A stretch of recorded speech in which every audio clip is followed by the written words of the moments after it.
আসসালামু আলাইকুম my lovely viewers, কেমন আছেন আপনারা? আজ আপনাদের জন্য নতুন আরো একটি রেসিপি নিয়ে আসলাম। আজকের রেসিপিটা আমরা হয়তো অনেকেই জানি, আমাদের শৈশবের সাথে জড়িত এই রেসিপিটি, তাই হারিয়ে যাওয়া ঐতিহ্য নিয়ে আজকের রেসিপিটা শুরু করলাম। এর জন্য প্রথমে লাগবে আটা অথবা ময়দা। আমি এখানে 3 কাপ আটা নিয়েছি, এর সাথে স্বাদ মতো লবণ দিয়েছি, 8 টেবিল চামচ চিনি দিয়েছি, এর সাথে আরো দিয়েছি 1 চামচ বেকিং পাউডার। সবগুলো উপকরণ একত্রে মিশিয়ে অল্প অল্প করে পানি দিয়ে একটি ডো তৈরি করে নিব।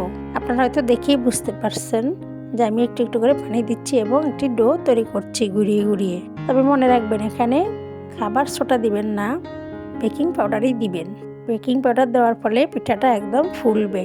তো ডোটা তৈরি হয়ে গেলে এটাকে আমি 30 মিনিটের জন্য ঢাকনা দিয়ে ঢেকে রাখলাম। এই তো দেখুন, 30 মিনিট পরে আমার ডোটা একদম পারফেক্ট রেডি।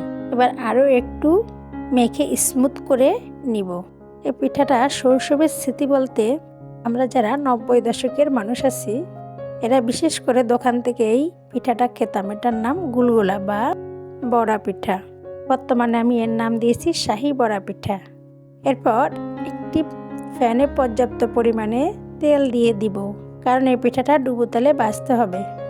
এরপর হাত দিয়ে একদম বড় সাইজের একটি করে পিঠা দিয়ে দিলাম। কত গোলগুলা, তাই দুটি করে দিলাম না। ছোট কড়াই গোল গোল শেপ দেওয়ার জন্য একটি ছোট মিডিয়াম সাইজের কড়াইতে নিয়ে একটি একটি করে ভেজে নিচ্ছি। আপনারাও চেষ্টা করবেন ছোট একটি প্যানে নেওয়ার জন্য, তাহলে পিঠাটা গোল থাকবে এবং একটি করে ভাজলে বেশি সুন্দর হয়, খুব সুন্দর করে ফুলে।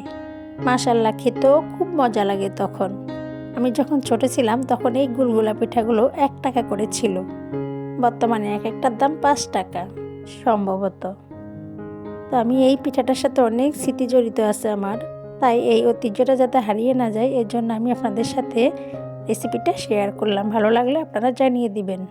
আর আপনাদের কার কার এই গুলগুলা খেতে ভালো লাগে একটু কমেন্ট করে জানাবেন। এই তো আপনাদের সাথে কথা বলতে বলতে আমার পিঠেগুলো প্রায় ভাজা হয়ে যাচ্ছে। বিশ্বাস করেন, এক একটা রেসিপি তৈরি করতে অনেক কষ্ট হয়। আপনারা যদি লাইক কমেন্ট করেন তখন মনটা অনেক ভালো লাগে যে আমার কষ্টটা সার্থক। আশা করছি আপনারা কে কোথা থেকে দেখছেন লাইক কমেন্ট করে জানাবেন এবং আমার ভিডিওগুলো কেমন লাগে জানাবেন।